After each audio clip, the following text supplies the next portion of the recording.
ముద్రగడకు ప్రభుత్వ లాంఛనాలతో ఏర్పాటు చేసిన అంత్యక్రియలపై రగులుతున్న దుమారం ఇంకా రగులుతూనే ఉంది. ప్రభుత్వ లాంఛనాలతో అంత్యక్రియలు అక్కర్లేదని కుటుంబ సభ్యులు చెప్పారని మాజీ ఎమ్మెల్యే జక్కంపూడి రాజా వ్యాఖ్యలు చేశారు.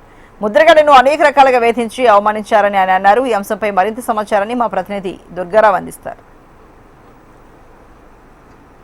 కాపు ఉద్యమ నేత ముద్రగడ పద్మనాభం భౌతికగాన్ని సందర్శించడానికి వచ్చిన వైఎస్ఆర్సీపీ సీనియర్ నాయకుడు మరియు రాజానగరం మాజీ ఎమ్మెల్యే జగ్గంపూడి రాజా అయితే కొన్ని కీలక వ్యాఖ్యలు చేశారు. ముద్రగడ పద్మనాభం కుటుంబ సభ్యులు అయితే ఎటువంటి ప్రభుత్వ లాంఛనాలకు లేకుండా సాధారణంగా అయితే అంత్యక్రియలు నిర్వహిస్తామని చెప్తున్నట్టు కొన్ని కీలక వ్యాఖ్యలు ఇప్పుడు చర్చనీయాంశంగా మారిందని చెప్పొచ్చు. ఎందుకంటే గతంలో కూడా ముద్రగడ పద్మనాభాన్ని గత ప్రభుత్వం కావచ్చు, 2014 టీడీపీ ప్రభుత్వం కావచ్చు, ఇప్పుడు ప్రభుత్వం కానీ అనేక రకాల ఇబ్బందులకు గురి చేసి అనేక రకాల మానసిక శోభకి గురి చేశారని చెప్పి ఇప్పుడు ముసలి కన్నీరు కారుస్తున్నారు అంటూ కొన్ని వ్యాఖ్యలు చేశారు. దానికి అనుగుణంగానే దాంతోపాటు కుటుంబ సభ్యులు కూడా అటు ప్రభుత్వ లాంఛనాలతో నిర్వహిస్తే అంత్యక్రియలు వద్దు, మేము సాధారణంగా నిర్వహిస్తున్నామంటూ కూడా చెప్పినట్టయితే జగ్గంపూడి రాజా ప్రెస్ మీట్లో అయితే తెలియజేయడం అయితే ఇప్పుడు సంచలనంగా మారిందని చెప్పొచ్చు. ఎందుకంటే జగ్గంపూడి రాజా కావచ్చు, అటు ముద్రగడ పద్మనాభంతో అత్యంత సన్నిహితంగా ఉంటారు. గతంలో కూడా వాళ్ళ తండ్రితో కూడా అత్యంత సన్నిహితంగా ఉండడంతో ఒకవేళ జగ్గంపూడి రాజాకి ఏమైనా వాళ్ళ కుటుంబ సభ్యులకు చెప్పడంతో ఈ వ్యాఖ్యలు చేసి ఉంటారా, లేకపోతే మామూలుగా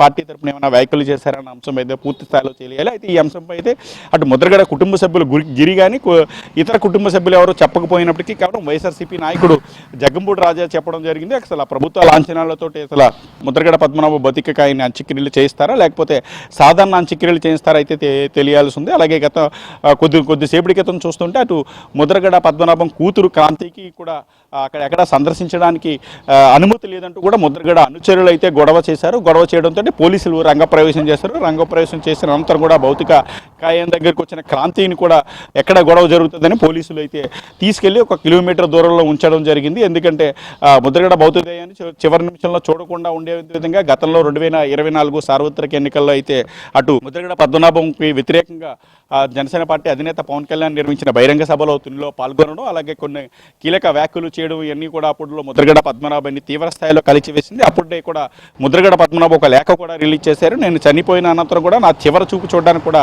నా కూతురు రాకుండా చేయాలనుకుంటా కుటుంబ సభ్యులకు ఇప్పుడే విజ్ఞప్తి చేస్తున్నానని చెప్పి ఆ లేఖ రాశారు. ఆ లేఖకు అనుగుణంగానే మేము అడ్డుకున్నామని చెప్పి అయితే ముద్రగడ అనుచరులు చెప్తున్నారు. ఏదేమైనప్పటికీ కూడా ప్రభుత్వ సంబంధించిన అటు నాయకులు కావచ్చు, ప్రజాప్రతినిధులు కూడా కదే అటు పార్టీలకు అతీతంగా రావడం చూస్తే ముద్రగడ పద్మనాభం కాపు ఉద్యమ చరణంలో చేసిన పనులు కావచ్చు, పాత పార్టీలో ఉన్న పరిచయాలతో కూడా వస్తున్నట్టు మనకు తెలుస్తుంది. ఇది ముద్రగడ పద్మనాభంపై తాజా అప్డేట్. వీడియో బాబ్జీతో దుర్గా రైచం టీవీ జగ్గంపేట నుంచి.